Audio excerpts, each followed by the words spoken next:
OG Anunoby is a Knick. RJ Barrett is a Raptor. Immanuel Quickley is a Raptor. It is an emergency dart cast. Welcome to Chucking Darts, a podcast of informed, rigorous, reckless, harmless, speculative, and fun predictions about the game we love. And you can call me Chuck. This is episode number 190. Episode number 189 was earlier this week. I spoke with Richard Stamen, who's at Mavs Draft, about the Big 12 and the prospects therein for this upcoming draft year. That's Kevin McCullough Jr. at Kansas, Jacoby Walter at Baylor, Yves Missi at Baylor, a few other guys sprinkled in who I like. I'm a big fan of Otiga Owe at Oklahoma.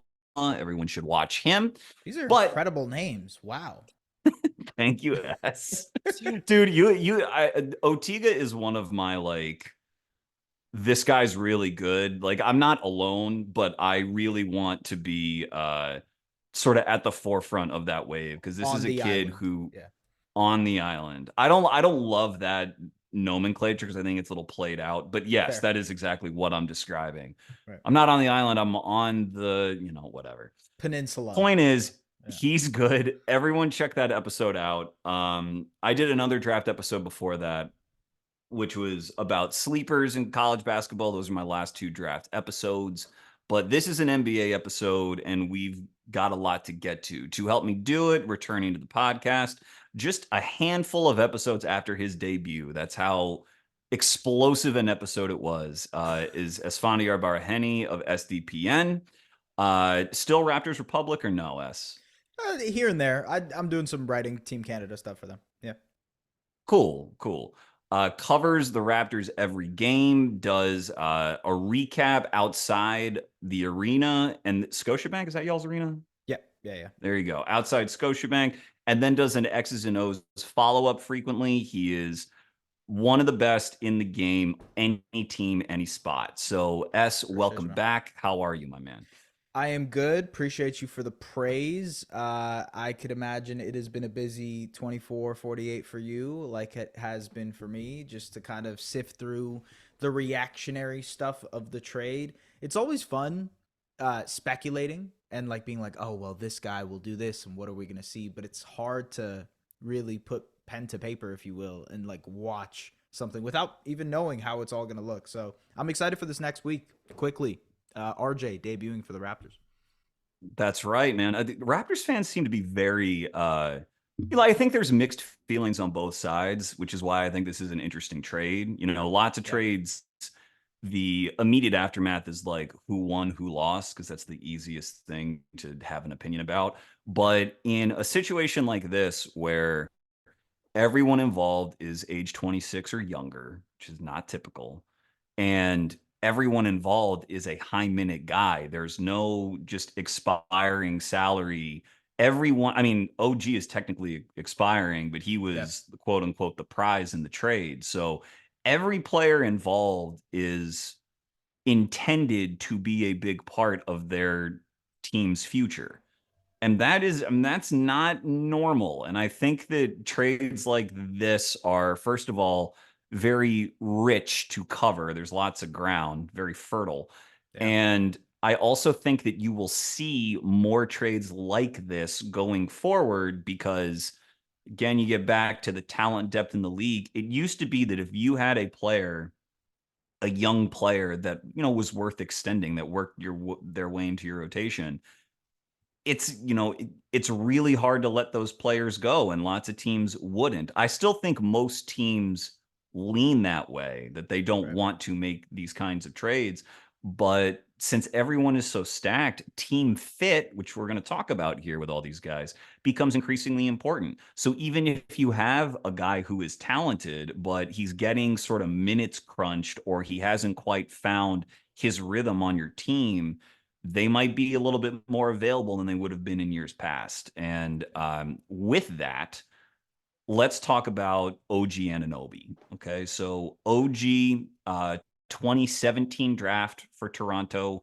Yep. So he's been there 6, 7 years, and for a long time was like a big development success story for them because he was drafted in the 20s, Yep.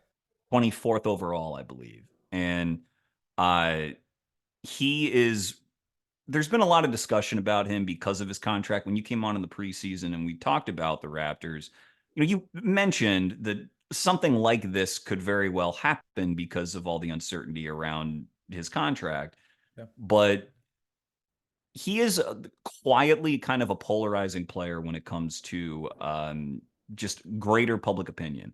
Some people look at his counting stats and they say this guy is very overrated. When you heard all of the reports about what Masai had been asking for over the past 18 months in any discussions with him, it's, we want a star package. We want what Donovan Mitchell fetched and, stuff like that.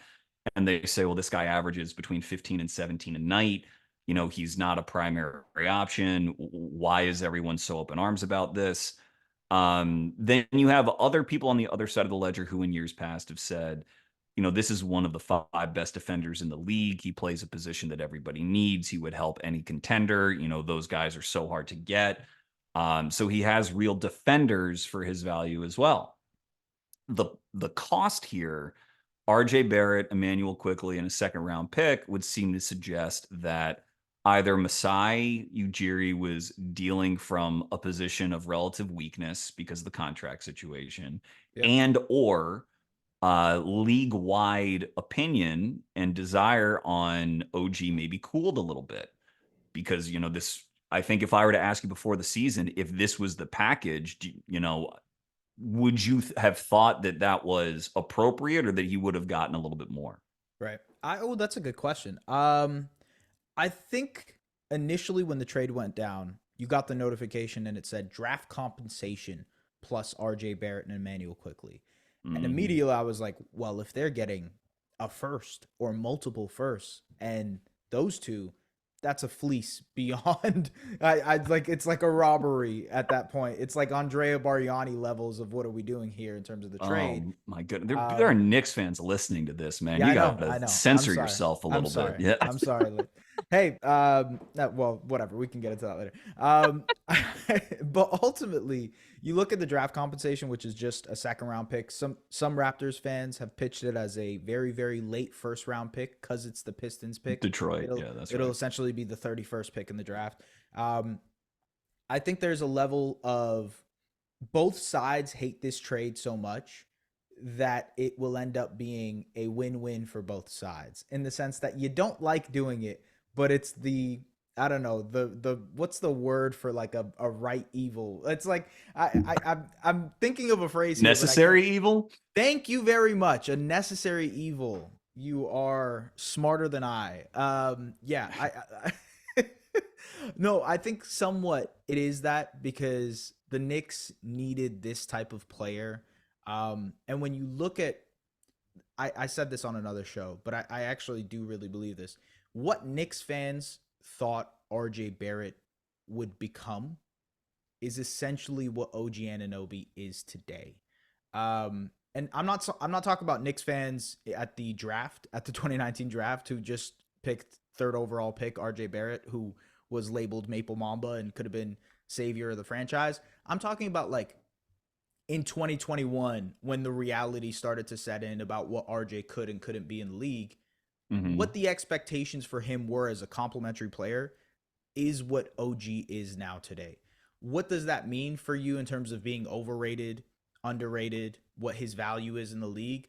I think in that sense, beauty is in the eye of the beholder, because it really depends on what kind of things you need. When it comes to his defensive versatility, we've talked about it before, I believe, on that podcast as well.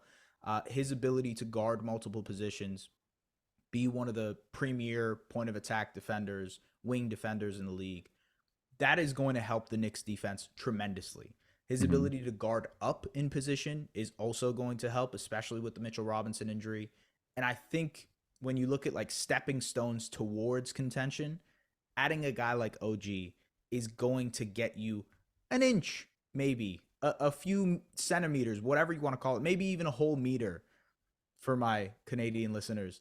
I love it. We expect nothing less. Yeah, a couple feet closer to contention.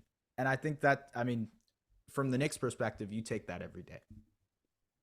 Okay, so first of all, there are some Knicks fans who would say, no, we don't take that every day because Immanuel Quickley is that good. We'll get Right. to Immanuel and RJ in due time here, but I Sure. wanted to talk about um, how OG has played this year relative to other years. Okay, because uh his stats, let's see, he is at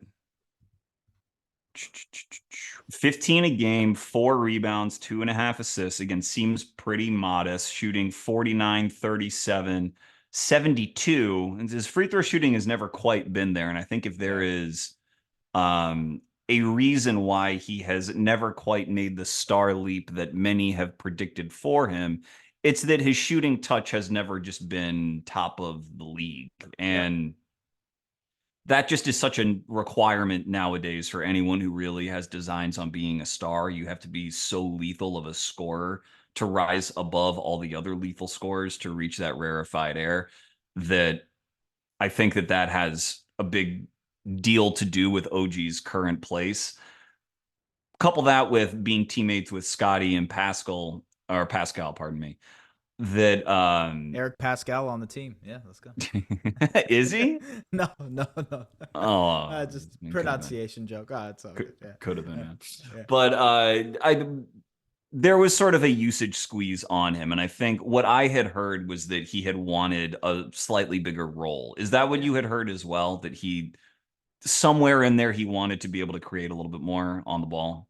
For sure. He definitely had that desire. How successful he was in taking advantage of the situations where the Raptors did give him that extra usage is a pretty mixed bag. And I'd probably lean towards it being mostly unsuccessful. I think, at the start of last season, Pascal missed, I think, more than 20 games. And OG was thrust into a bigger role, a more on ball role to create for himself. And while I think his playmaking actually did take a leap, like his ability to get downhill, dump off, or get downhill, draw defenders, and then kick it out, like all that, like the simpler reads are stuff that he is really, really getting better at now. Mm-hmm. But I just don't think the on ball creation, the fluidity necessary to beat a guy off the dribble consistently, to go one on one, that type of stuff, there is no consistency with that aspect of his game. Um, and that's why it's like maybe there's a world in which somehow in New York that changes, but from this season specifically, they've mostly tried to allot the on ball reps for OG off of the bench, like dealing with second units. He's done Mm-hmm. okay, but he needs another guard there next to him to funnel him into different shots that he likes. Coming off of pin downs, curling to the basket. Like these are the type of things that OG needs to be successful. Can't be the guy who's going to be scoring one on one for you, or like going in ISO. And I think that's part of the package of pull up shooting and all that you mentioned in terms of star upside. That is, I just don't think is there anymore for his career. Yeah, and it's interesting because first of all, he's going to want to be paid like a star. Whatever Yeah, speculation we might have about CAA connections and do they have a handshake agreement or a handshake offer from New York that's coming that begins with, 30 million and up. Like he wants, if he were to get that contract, then he would be the highest paid player on the Knicks. And for crazy. anyone who doesn't think that like that has an effect on the rest of the roster, it almost invariably does. Mm-hmm. So I think his fit on New York is interesting because though Pascal and Julius Randle are different players, they both are big wings who spend a lot of time at the four, who spend a decent amount of time on the ball and are punishing mismatches, and like Yeah, they get shots up. And Jalen Brunson is a primary guy in New York. So the touches that I think OG would need to more or less justify a number that big on his next contract, I don't really know that they're going to be there. You referenced that earlier by saying that, he is sort of what maybe fans hoped RJ was going to become. And RJ struggled with getting all of those consistent touches in sort of growth spots, not just right. simple reads, but growth spots on New York's roster. But in terms of you talking about OG making those simple reads and having made a bit of a jump there, you know, the Raptors have had a disappointing season to date. For sure. Lots of questions about the big picture direction of the team. I want to ask you, in the last several weeks, really, as to use your term, as reality is sort of set in on what the team is and what their holes are, and where all of this is going.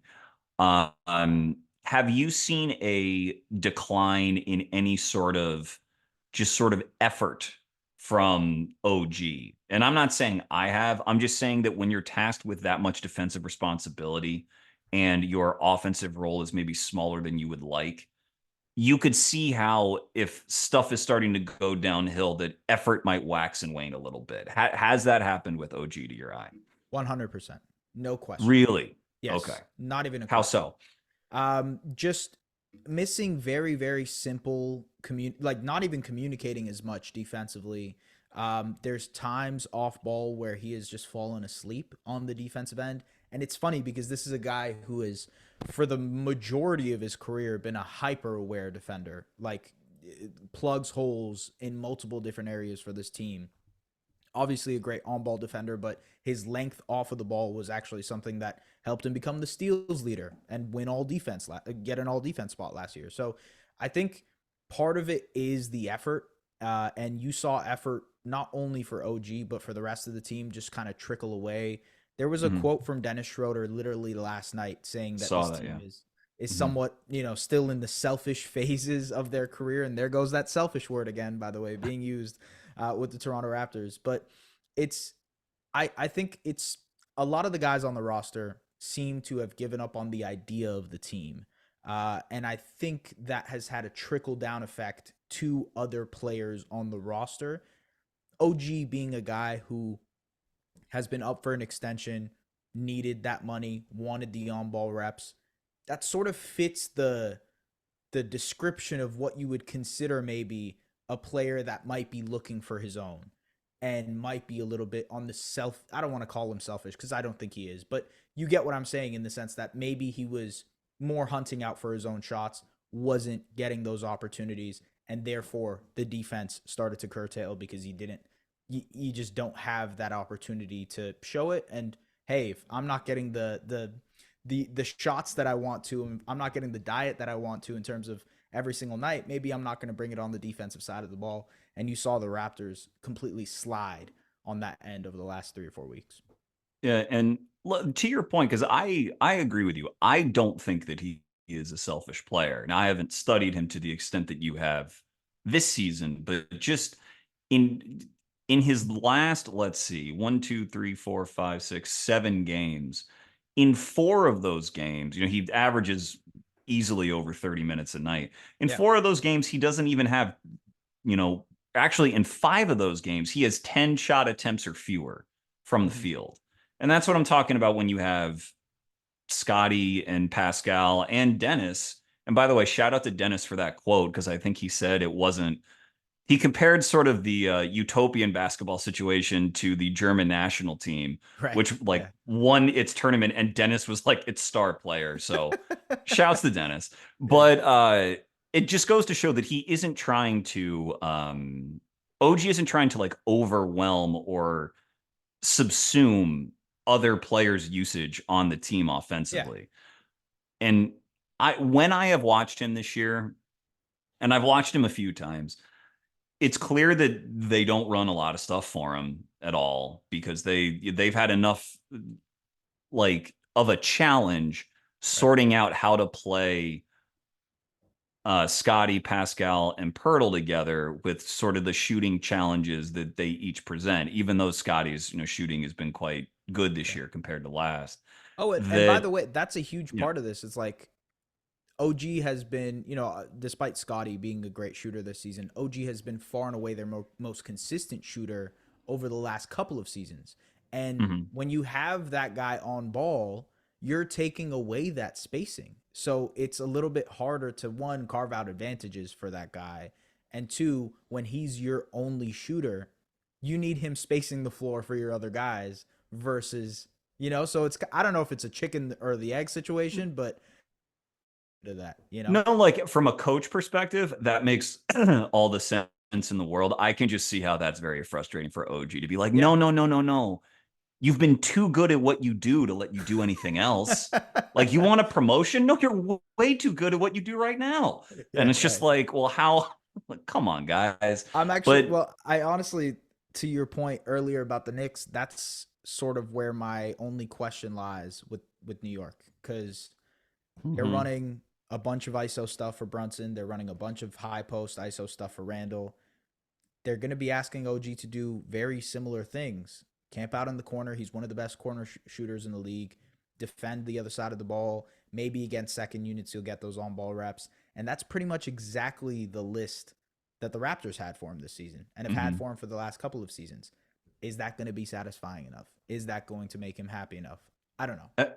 Are you suggesting that Tom Thibodeau is a somewhat inflexible in-season coach when it comes to shifting usage among his players, that he's not sort of an offensive maestro that can Yeah. adjust on the fly? Hey, if he was, maybe Quickley would still be on the roster, respectfully. Oh man, Yeah, yeah, man. yeah, Look, what you're saying is I think exactly right. I'll say that OG, one thing you hear about him as one of his assets is how strong he is. That he's one yeah, of the strongest wings in the league. Kawhi sort of holds that title until he retires. Kawhi and LeBron, but once you get past those guys, OG is right up there in terms of brute strength, and you see why he is so effective at catching and driving, just getting downhill immediately. Because when he gets into the lane, he can like decelerate and push guys off him, or he can draw contact, yeah, absorb it, get a foul called and still finish. And like the ability to just do that, frustrating though it may be for OG, and provide the level of defensive value maybe that we've come to expect from him, you can see why he's had this reputation as being a super valuable guy. To like a couple games that I did watch in anticipation of this episode after the trade went down, they played at Dallas, okay, in the first couple weeks of the year, yeah, and he got the Luka assignment, and Luka thrives on using his strength to like really punish mismatches. And there are so many players who are a mismatch for Luka. Now, Luka does a bunch of other things in terms of messing with timing and leveraging his scoring threat to set up passes and vice versa. yeah. But OG checked him. Raptors won that game. Luka got 31, but he was 11 of 26 from the field, and that is about as good as anyone can do on Luka, is if you frustrate him to that extent. And on the other side of the ball, OG had 26 points. And a lot of that was, I mean, this was early in the season. So I think the vibes were probably a little bit better in Toronto at the time. But getting out in transition off of misses or off of turnovers, knocking down your shots. And since Dallas's both perimeter and interior defense is nothing too hot, especially Derek Lively missed that game. Yeah. When you get down into the paint, OG can really, really do damage. Uh, Another game they played, this was a game the Raptors lost, was in Cleveland. And he had the Donovan Mitchell assignment. And It's they funny. lost by I was gonna bring what's that up? up. I was gonna bring that up as the other argument for this. Sorry, go ahead. You're good. Yeah. Oh, so I'll just real quick.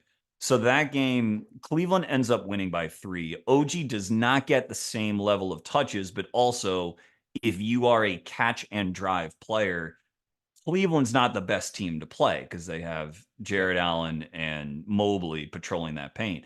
And as far as perimeter defense goes, the player who was matched up on OG defensively was Max Strus, who is a strong, underrated defender who's very positionally sound as far as footwork goes and his closeouts and everything. So that was a more frustrating offensive game. But Donovan Mitchell matched up with OG, his stat line that game, 4 of 17, 10 points. Yeah. And you just see that he and Luka are very different players about what they utilize best and how they score. And OG, when he is locked in, can have that effect on really star all NBA caliber players. And that's something that RJ just was never, I mean, that was never his game. He was never going to get to that level. So if we're looking at whether or not, like, how OG really fits on New York, there's going to need to be buy-in. I imagine there's going to be a honeymoon phase a little bit as long as the Yeah. team is winning. But their ceiling is certainly higher to me right now. Would you agree with that? That, like, and we'll get to Quickley and RJ and how they fit and what the Knicks have lost there. But do you feel that they are a better team today than they were yesterday? I'll just ask you this question: if RJ Barrett was doing the things that he was supposed to for the Knicks, would they have been a better team? I feel like absolutely, like wholeheartedly, yes, right?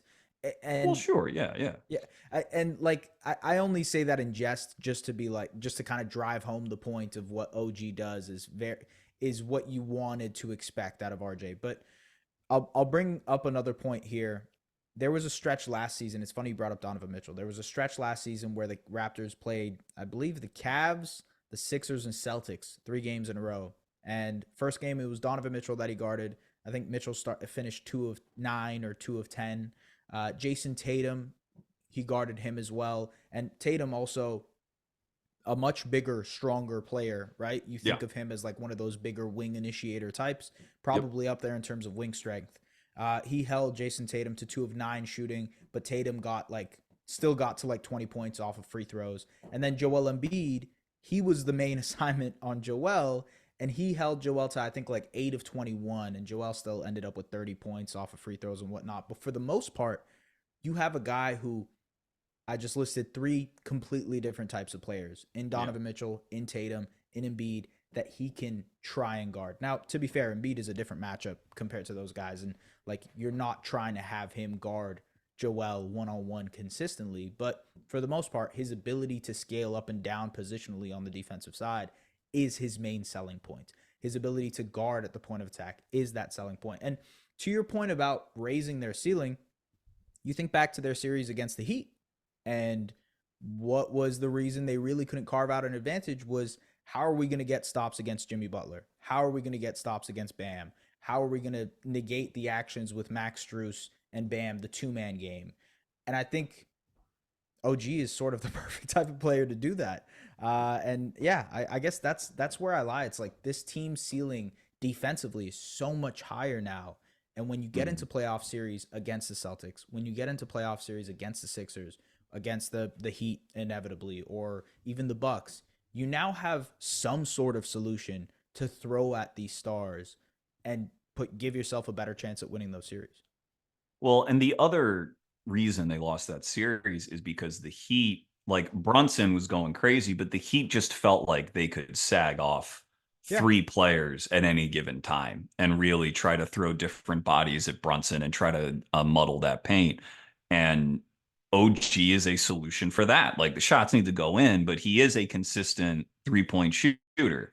So you see, two-way value is not really hard to imagine.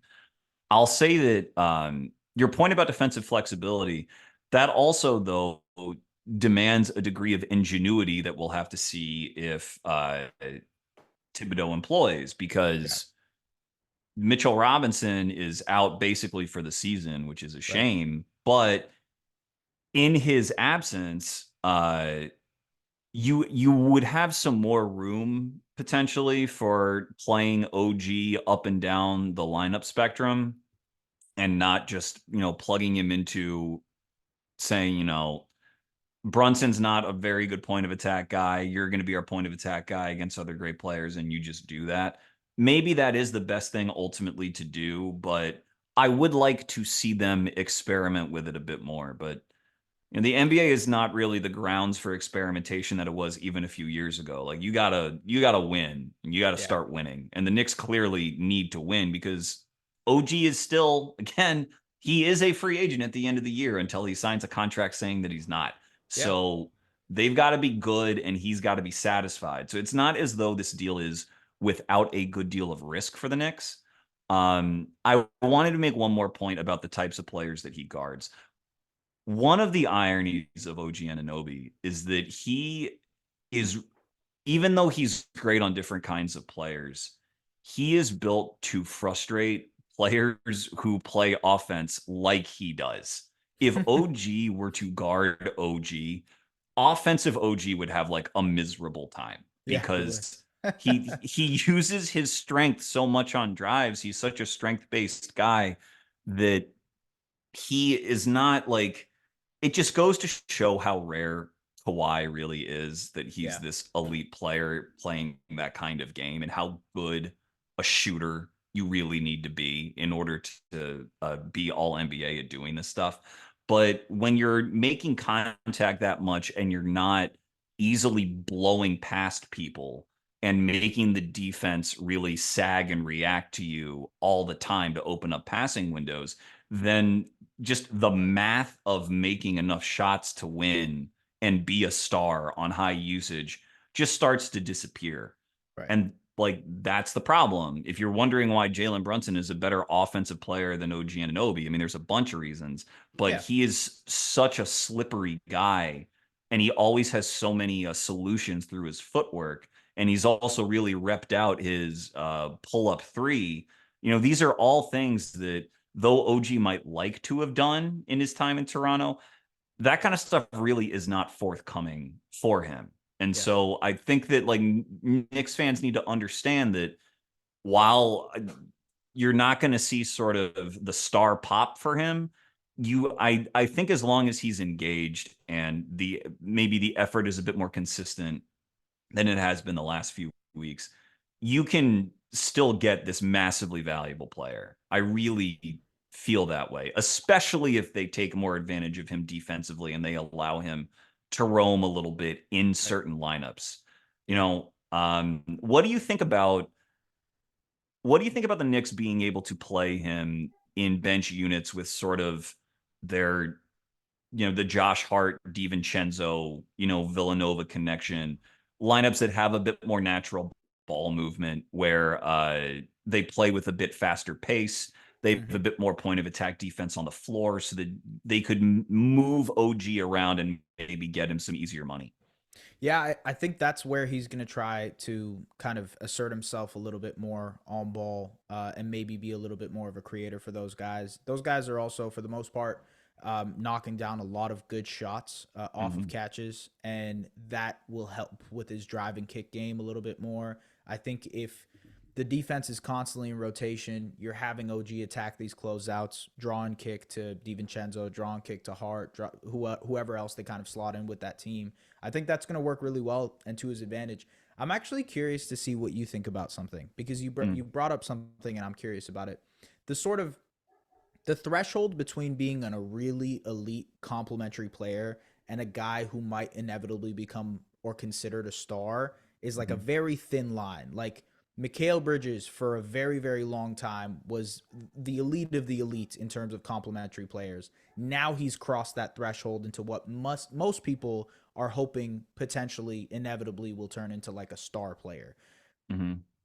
OG is probably at that threshold right now, in the sense that he is one of the premier complementary players in the league.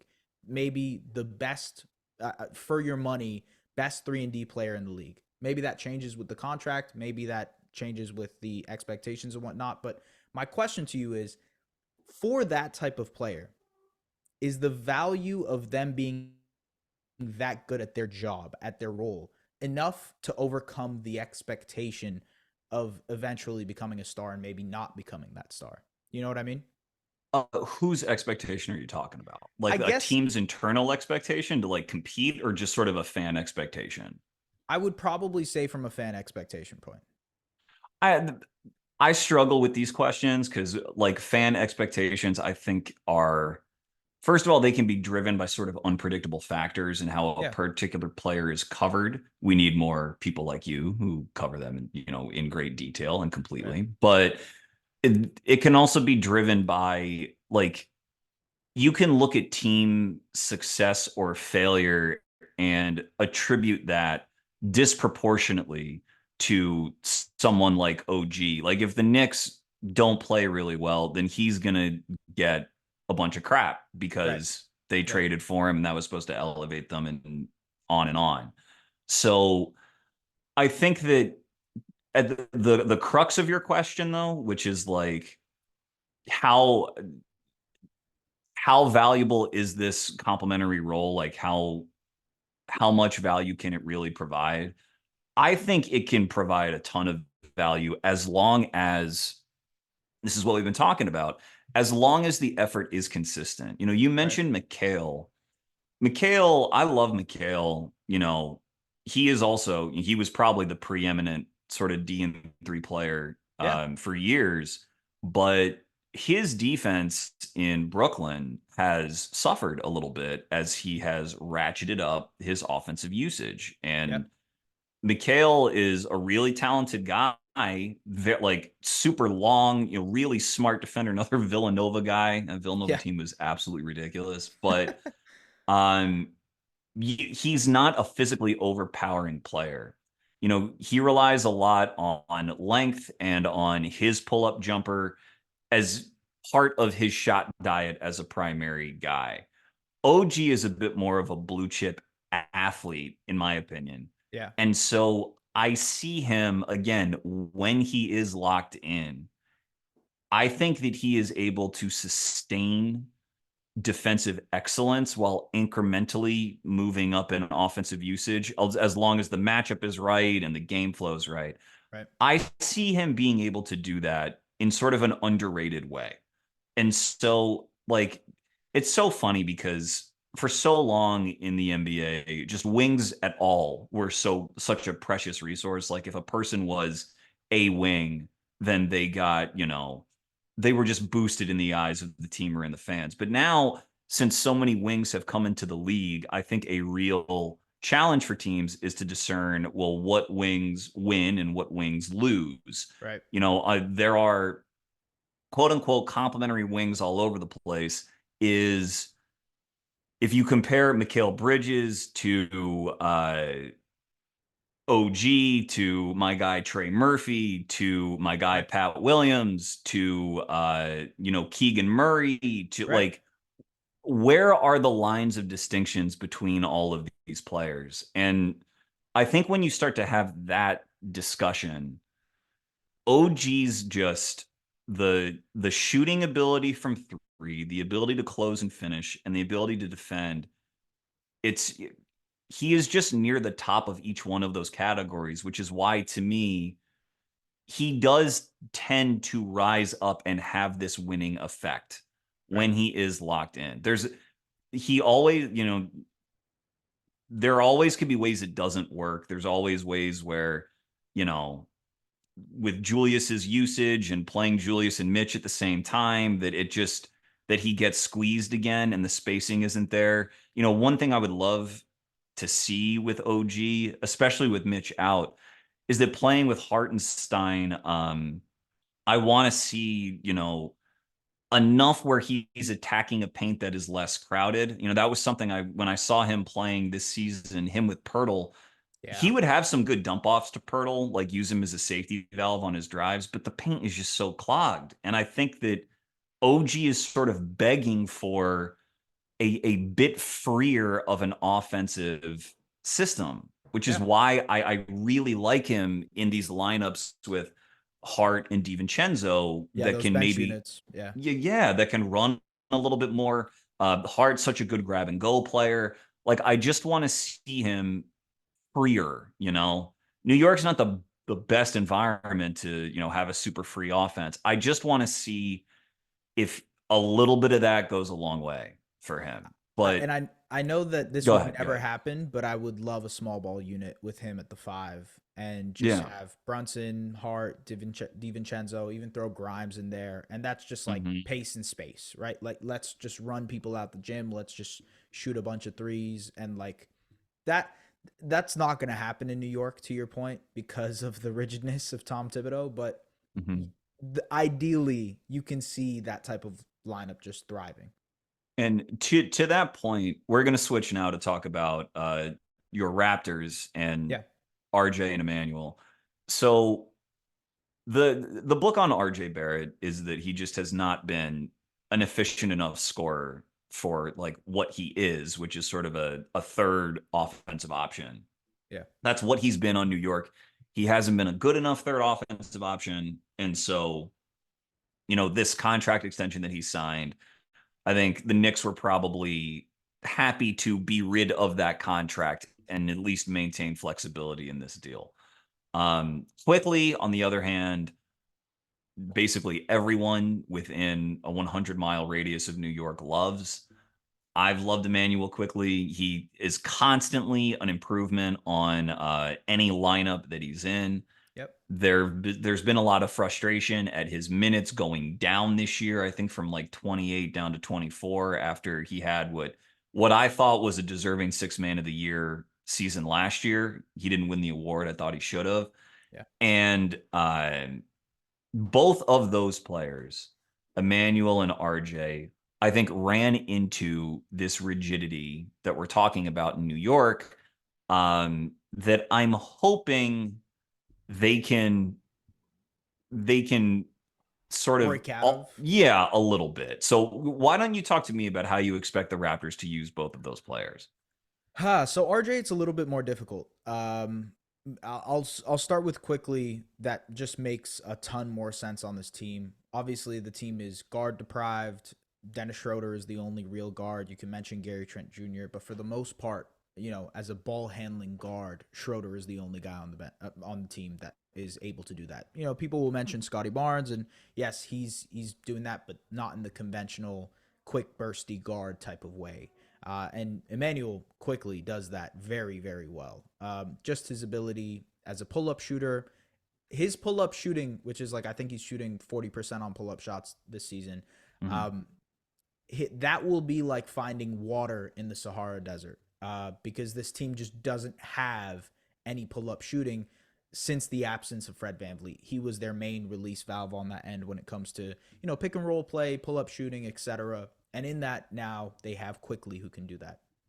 Great thing about Quickley also is that he's pretty elite in his pick and roll craft. So he's great at snaking dribbles in the pick and roll, getting to his patent floater. Like that's such his offensive game and offensive repertoire. He's not great at finishing at the rim yet, but I'm kind of curious to see how that will look when he's paired next to a guy like Scotty Barnes in these dribble handoff scenarios, a guy who can be a screener for them as well. I think a pick and roll between Quickley and Scotty is going to pretty quickly, no pun intended, become one of the better offensive options for the Raptors. And I think the great thing about him is that he's such a talented off-ball player as well. The ghost screen actions that him and Brunson run, I can see being an elite part of the Raptors offense with Scotty involved. You can see these keeper plays that would work really well with Scotty and Quickley. And so you think of all the different combinations, Quickley is a very perfect pairing for the foreseeable future with a guy like Scotty Barnes, a score-first guard who is bursty, who can attack closeouts well, who's a great shooter. All of these pair well next to a guy like Scotty. For RJ, different story though. And I'm very curious to see how the Raptors are able to fit a guy like that in. You mentioned the inconsistencies. He's a three-point shooter who has been very, very inconsistent as a three-point shooter. He's a guy who might project because of his length and given athleticism that he could eventually be a good defender, a good help side defender at the very least. But even in that regard, he's been very, very inconsistent. He is a great strength-based creator, much like OG Anunoby, uses his strength to get downhill, get to the basket, but struggles to finish at the basket. So there are things that are RJ's strengths, but they just have not been consistent enough to actually tangibly be called strengths. And when you consider this Raptors starting lineup, assuming RJ is going to be the starting two guard here, I am very curious to see how quickly that turns into a disaster, because I'm not sure. I'm and I say that with the utmost respect of Oh, RJ, you said it so respectfully. So respectfully, yes. The respect was oozing out of your statement. I'm just unsure, man. I really am. I don't envision a world in which you have Jakob Poeltl, Pascal Siakam, Scotty Barnes, RJ Barrett, and Quickley, and you're sort of running into the same issues you had last year with Fred VanVleet being your only pull-up shooter, your only real shooting threat. And now RJ is being forced into a role where, like you said, that rigidness kind of hurts his ability to do things. I have no idea. how RJ is going to work on this team, and I'm very curious to see how creative Coach Darko Rajakovic gets to make this somehow work. Yeah, so I'll say a couple things on Quickly. I saw a tweet yesterday. I wish I had the person so I could credit them. Unfortunately, I don't. But he's shooting basically 40% on threes this year, 39 and a half.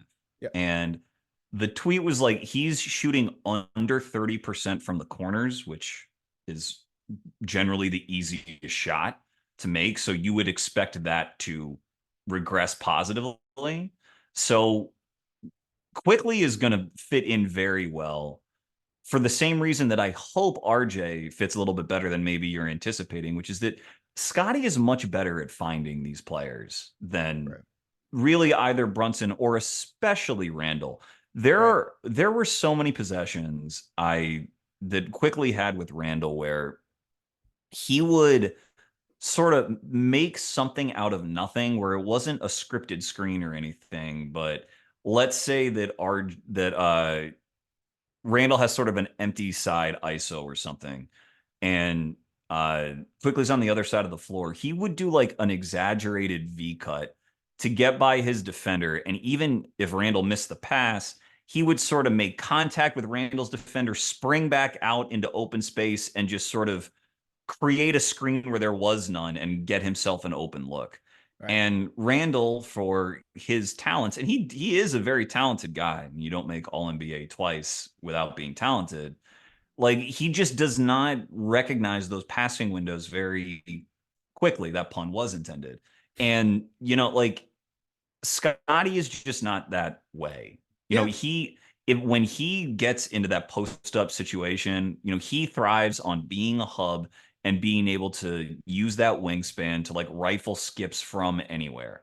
So if he gets a feel for Emmanuel and vice versa, I could see lots of different ways that they could both spring him in scripted actions with, stagger screens or flares or ghosts or whatever, Yeah. and just in unscripted ways where Quickly reads the sort of advantage that Scotty has, and he knows that if he cuts in a particular way to a particular area of the floor, the ball's going to be coming to him. That was far from a certainty in New York. And to sort of be a bit more optimistic on RJ, again, Brunson's and Randall are excellent players, but they're just, if you give the ball up to one of them, Their vision isn't there, right? right. As much as yeah. And New York plays with a really non-spacing center like so much of the time when Mitch Yeah. is healthy, that for a strength-based guy like RJ, where's the easy money? Like Yeah. that's what, when I watched RJ this year, he notably was doing very well and had expanded his playmaking and was looking really good and thriving in these bench units. And then he started having these migraine issues. And Yeah. even though he's come back from those, there's been sort of rumors about them persisting a little bit. And that's sort of where his numbers have taken a big hit. And his playmaking numbers, especially, because though I think that RJ has better vision than OG in a vacuum and has gotten a little bit better as a playmaker year over year, you need to have the touches to be able to weaponize that. And the Knicks are a slow half court team, and the ball is just not in his hands, and the floor is not tilted in a way for him to leverage that consistently. Right. We've been talking about those Knicks bench lineups and how they can really unlock some skill sets for players that the starting lineup does not, supporting players. How, like, Immanuel Quickley, very good off-ball player. RJ Barrett, very solid driver and good finisher. Josh Hart, great connector, for a bunch of different reasons. Great rebounder, plays with pace. And Julius Randle. Those four would seem to be a pretty natural quartet to play with Jalen Brunson off the floor. Right. Would you agree? Yeah, I would. Yeah, absolutely. So how many minutes do you think they've played together this year? Oh, probably. You know what? Probably not a lot. I would wager not a lot. Yeah. Yeah, give me a number, S. Okay. Let's see. 4-man duo. 100 Yeah. minutes. 100 minutes. You are off. You overshot the number by 92. Wow. So they have shared the court together for 8 minutes. That's per PBP stats, which is the site that I That use. is So insane. Wow. yeah, man, it is. That's insane. Like, Yeah. so like that's why I think you talked about this trade having the potential to be a win-win. I really think it can be, and I trust, even though Scotty, Pascal, we'll see how long Pascal's on the team, Yeah. and Pirtle, even though that has its own spacing questions, I have to believe that in 6 months' time, that team's going to look a little bit different. And I have to imagine that they're going to work a little bit harder to put those two in a position to really contribute. Yeah. So, like with that though,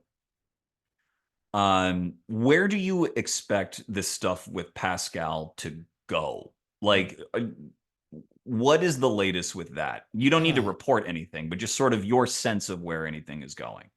Yeah. If you had asked me before the trade, I would have never thought that OG would get traded first or at all, to be honest with you. I would have wagered that OG would be the one staying. He's a better fit next to Scotty Barnes long term. And then you move Pascal. But I think they probably assumed that they weren't getting a lot for Pascal and that whatever you could get for OG, especially a guy like Quickley, who could potentially be one of the pillars of the franchise moving forward. Hmm. Um, I think that was their selling point to how they're going to build this team out in the future. And then RJ Barrett, obviously there's potential there. Maybe he swings to, like you're saying, you're kind of making me a little bit more confident in RJ's ability to maybe become the player he's been chalked up to be with the Raptors. I feel like with Pascal, there is probably a little bit of an expiration date there in terms of their relationship. It's Hmm. inevitable. I'm not sure how fast that will be, though. Will it be before the deadline? Will it be in the summer? Will it be via sign and trade in the summer or whatever? That's TBD. What I do know is that the Raptors have no intention to tear things down or rebuild or retool of any kind. So if they are trading Pascal, it would be for players that can, in the short and long term, help this team stay relatively competitive. I think Quickley does that. I think RJ Barrett does that. And I Hmm. think whatever they trade Pascal for probably does that as well. It's probably going to be a player that they envision long term, like Quickley, and another player like RJ or whoever else that they can see being paired, I guess in the short term with whatever they have going. And just to look at other guys on the team that can sort of form a core, Mm-hmm. um, would you agree that like Dennis Schroeder, Gary Trent Jr. also like maybe not long for the team. The team is not Yeah. certainly wed to them much past this season. I would say pretty much everybody outside of Scotty, Quickly, probably RJ at this point for this for Hmm. at least for the next couple of years, and Hmm. Grady Dick Right. are the only players that I would imagine are locked in for the foreseeable future for this team. So what is Jakob's contract situation? It was 480, 4 years, 80 million, 20 a year, which starts this year, obviously. So he has, after this year, 3 years, 60 left. Okay. Like I'm sure they're not. Your face. Oh my I'm gosh. sure they could be persuaded to part with Jakob, but Yeah. they got to find a suitor. I mean, that Yeah. I don't know. Jakob might be around a while, man. I And could see that. Jakob's a Yeah, good I could see that. player. It's just like, yeah, it's the spacing becomes difficult. We've sort of beat that horse, I'll but say this. I think Jakob becomes much more feasible of a at least short term stopgap option at the center spot when you trade Pascal. Because there's at least now there's one less non shooter in most of your lineups. And right. yeah. And that I wanted to get to that. So thank you for the transition. Because what Pascal might fetch, you could look at different teams that would be interested in him. The Warriors, the Hawks have been tied to him, the Yeah. Kings. Um, I think I would assume or presume the thought process is like, well, let's get another young wing. Wings are really good. Wing. And I don't know that, like, I guess there were initial conversations with Sacramento where maybe they asked for Keegan Murray and Sacramento's like, no, go Yeah. away. We're Yeah. not doing that. Like, so I don't think that if you are getting a young wing back in a Pascal deal that you have designs on being part of your core, I think it's going to be hard to find one that like has a ton of shooting talent. Mm-hmm. I'm sure they would, like I said, I would presume they would love Trey Murphy the third, but I don't, you know, Yeah. finding that match and that suitor is subtly, I think, pretty difficult. If Atlanta were to be the landing spot for him, and like that's been rumored for a long time, and Pascal's like, okay, fine, I'll sign an extension and talks accelerate.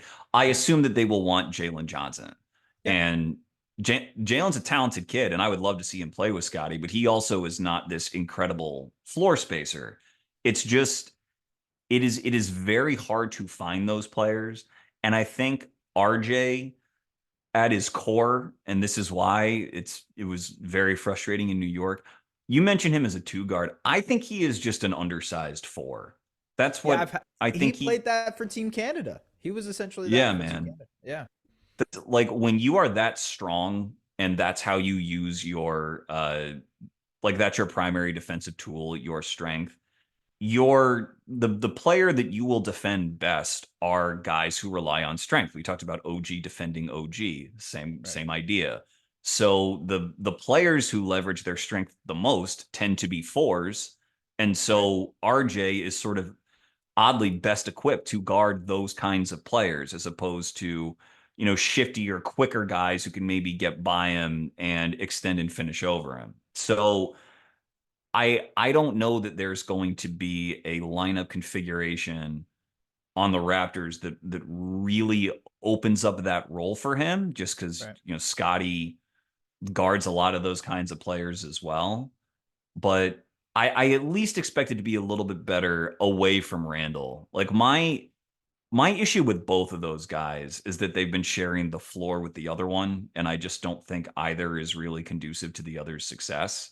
Right. So hopefully you see a little bit of a bump there. But you said some very complimentary things about Immanuel Quickley, and I wanted to see just how optimistic you are on him. Chuck, So I'm about as optimistic as you can get. then take the floor, man. Let's get optimistic. Talk to me Okay. about Immanuel and how good you think he can really be. So before that, you brought up something about value and the guys who can spread the floor, play defense, be those wing type archetypes for you. And that is why a player like OG Anunoby is as valuable as he is. Because Yeah. it is hard to go after a Keegan Murray. It is hard to go after a Trey Murphy. These archetypes don't come every so like it's very rare to find a guy who is as good of a defender and as good of a, low usage shooter as OG. And so that's why you see that value there. That's where his importance lies. And yeah, that's why it's hard for the Raptors. The Raptors will be searching for years to try and replicate what OG brought to the team, unfortunately. But you get a player like Immanuel Quickley, who I will rave about for the next couple of minutes. Okay. I think Quickley is a pretty good candidate for one day, maybe next season, to become an MIP guy. I just think the usage will be there, will be available to him. There will be enough touches for him to get to that point. I'm really curious to see how much the scoring will be able to jump. His per 36 numbers are at like 22 points on pretty good efficiency, 45, 40, 90. Like he's a really good free throw shooter as well. I know that the pick and roll craft has been really, really good. He's Mm. averaging over 1.1 points per pick run as the ball handler, which is next to guys like Halliburton and SGA and Jamal. It's just not on the same frequency. And I'm not saying they are those types. I'm not saying he's that type of player. I'm just saying he has a lot of craft in the pick and roll, and I'm curious to see what that number looks like in an extended amount of time with Mhm. more possessions available to him. Not calling him the next SGA or the next whoever, but I do think he will be an extraordinary secondary player that might have an all-star type of season at one point in his career.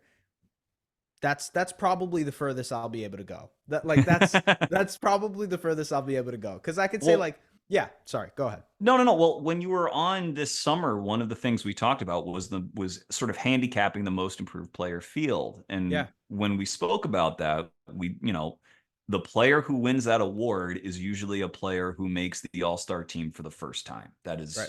That's sort of the jump, because there's lots of improvement all over the league every year. So to be at the top of the mountain, you need to have like really leveled way up.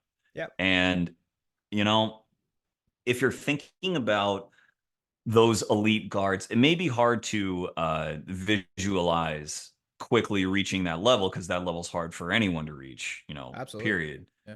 And usually if someone's going to reach it, they show flashes like very early of having that talent. But when you just look at Scotty Barnes and the type of player that would thrive playing with him and that he would thrive playing with, you would want to have the ability to make shots off the catch or make shots on the move. You would like to have someone who is a very intelligent cutter to cut into the space that Scotty opens with his gravity. You'd like to have someone that you can run a pick and roll with Scotty. You've mentioned that the inverted pick and roll should be there for Quickley to take advantage of or to ghost off of.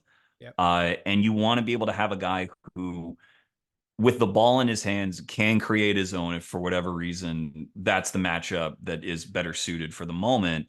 And Quickley's always been able to grift free throws pretty well. He's always had a very good floater.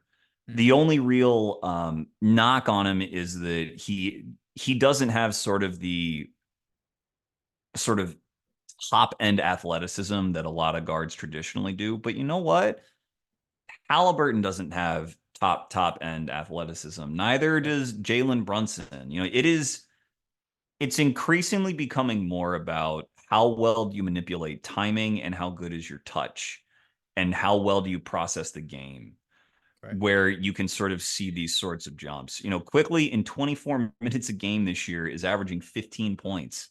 If he Yeah. averages 35 minutes a game for Toronto, then you can see where this money is going to be coming from for him. Right. So I, you know, I agree with you. I think there is a world in which he could be an all-star playing off of Scotty. It just Pascal can't be on that team. Yeah. That I agree. version of the team will not include Pascal. So Yeah. and what he returns is going to matter a whole lot. So Yeah. yeah, with any I hope y'all don't hear the the Dart Prince making his presence known Oh, in the is background of he? my, yeah, a little bit. No, you're good. You're good. But if we want to do you have anything else on Emmanuel first I just, off? I just think if there are, if you were to make a short list of players that are ready, maybe next year to make that MIP jump, I think he would be near the top of that list, or Hmm. near, or at least mentioned in that list as a potential. This guy is going to take a leap. We talk about the added usage. We talk about like the touches and the availability and whatnot, but the combination of him being able to complement Scotty and his own drive to want more for himself, to be a starter, to have these extra minutes, to be the starting point guard of a team, I think that is enough motivation for him to take that next step in his career and jump to another level. I don't know. And I'm actually, yeah, I'm actually supposed to write something about that tomorrow, so we'll see how it goes. well, and again, you after trades, if sort of the vibes in one place has been bad and there's a trade, usually that tends to improve. Both Quickly and RJ are sort of elite professional young players. Right. They will love being in Toronto. They'll wrap their arms around being there. The city will do the same.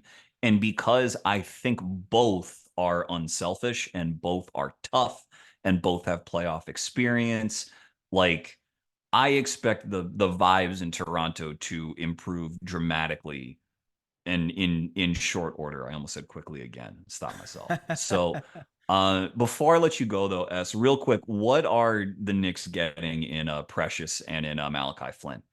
Yeah, that's a good question. Projects are the way I would put it. They are getting projects. Malachi Flynn, much more a project than Precious Achua, but also a lower ceiling project in the sense that he can be a backup point guard for a team, I imagine, at his best, facilitating, making plays, maybe potentially playing off of another guard. He improved as a catch and shoot player this season, so there's that. And I don't know, they just signed Deuce McBride to an extension, so maybe they don't see Malachi in their long-term plans, but I think this year he showed that he can at the very least be an end of bench player on an NBA team. Hmm. Precious Achua, on some nights you're looking at a guy who you think might end up potentially becoming an all-star type of player, and then on some nights you look at him and he might be one of the worst players in the league. There is such a high floor there's such a high ceiling and a low floor for what Precious can bring on any given night. It really Hmm. depends on fine tuning his role, limiting his ability. Like, you don't need to make him be the processor of an offense, but really distinguishing what his responsibilities are on the court. I actually think some of the rigidness that the Knicks bring and Tom Thibodeau brings will help a guy like Precious Achua, which is just like, hey, we need you to rebound. We need you to crash the glass. We need you to push in transition. We need you to pass the ball to Jalen Brunson and Julius Randle. And I think that actually might help Precious carve out a spot, especially because no Mitchell Robinson. There's probably going to be playing time on the table for him. Right, right. And I don't know if he was hurt or it was probably just because of this trade. He didn't play in the last game. But Yeah, yeah, prior to that, he was around, looked like 17 minutes a night for a long stretch. The Raptors weren't successful in those games, but Precious, you know, this time of the draft year, in evaluating college prospects, I'm at the stage where I am wanting to want players. I am right, wanting to fall in love. Someone give me a reason to be irresponsibly high on you, and I will right. take you up on that offer.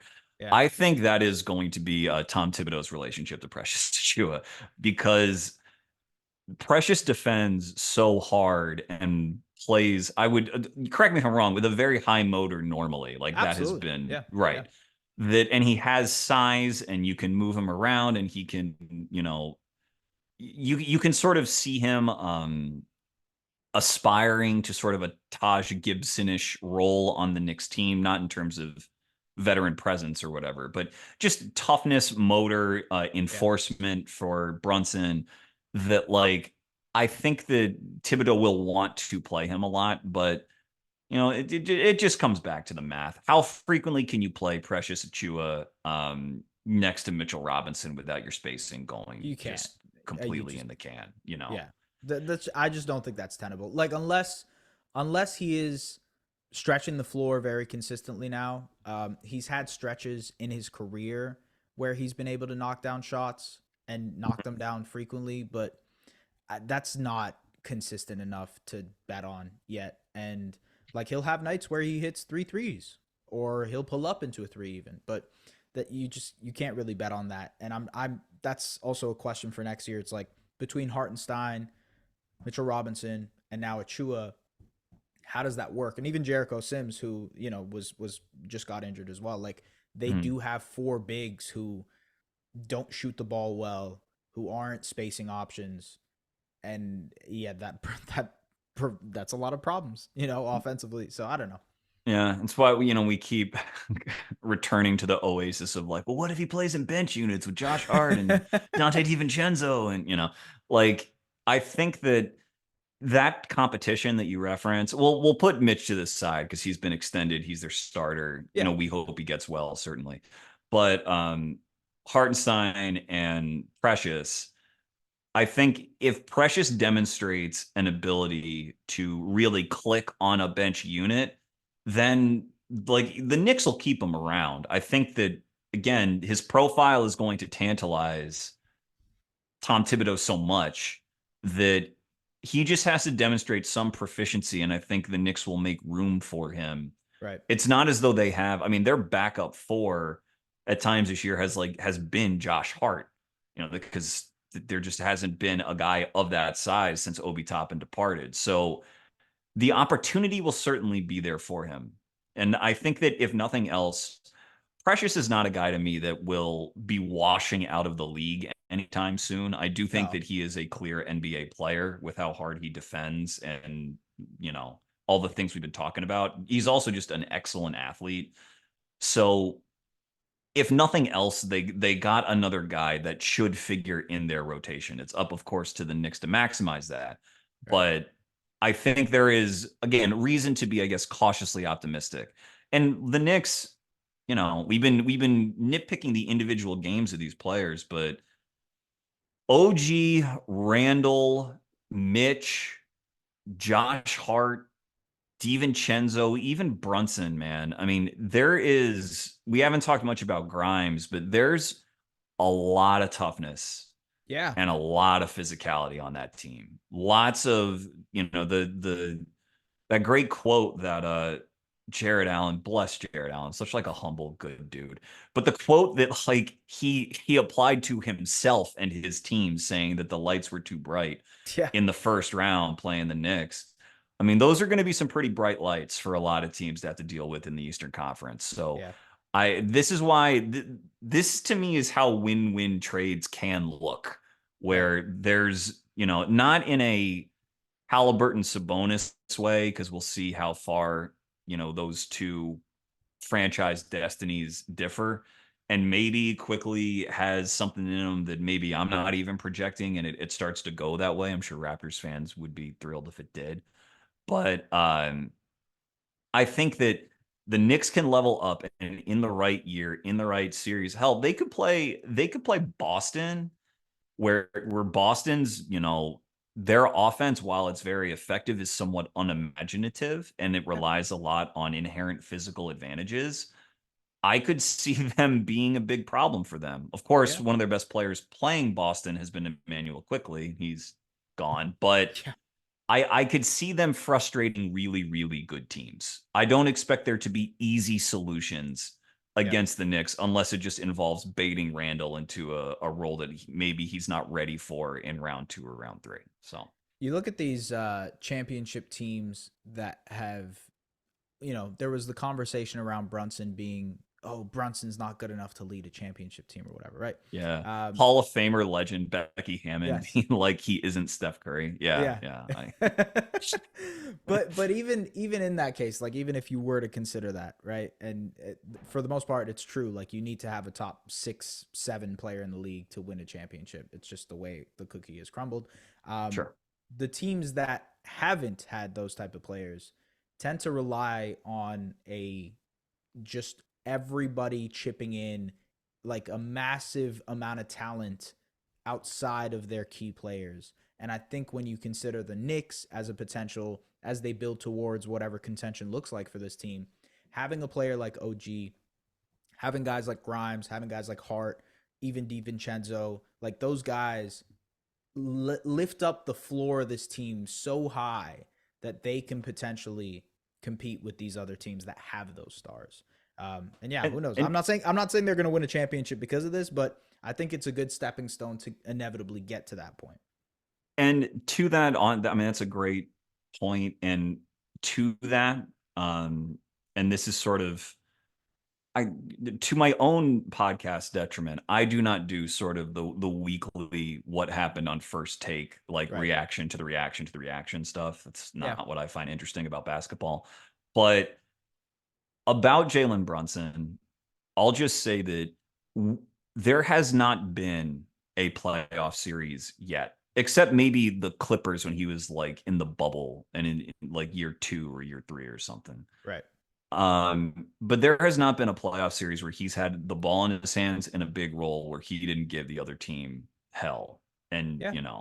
that the Heat didn't win that series because they contained Jalen Brunson. That is not what happened in that series. So as he enters his prime, he is sort of in the until proven otherwise, I can score at an elite playoff level. Now we can project and say that we don't expect that to sustain, blah, blah, blah. But, you know, a lot of players, and I know that he's different, he's a wing, whatever. A lot of people would have held Jimmy Butler out of those conversations as well by saying, well, he's not a top 6, he's not a Yeah. top 7 guy until he, makes the finals twice and proves you wrong. So I don't I would not ceiling cap the Knicks just yet. I think that this is not like a cure-all, this trade. They still have some Yeah. stuff to figure out, but it's a very, very good team, very competitive team. Yeah. So any final thoughts before I let you go, man? And thank you so much for so much of your time. No, no, that is all the thoughts I have. Chuck, thank you again for having me on, my guy. Appreciate you. You Yeah, as always. Thank you, Esfandiar Baraheni, SDPN. What is your Twitter handle, S? Oh, at just S Baraheni. So yeah. There you go. So he is one of the hardest working guys in the business. If you follow lots of basketball podcasts, chances are S will be on like 7 of them this week talking about this exact topic. So I'm glad to catch you on the early wave so that Yes. hopefully Yeah. we covered some new ground. Yeah. But S, thank you very much. Thank you very much for listening. This has been Chucking Darts. It's okay to be wrong about sports. Find your dartboard and start chucking. Thank you.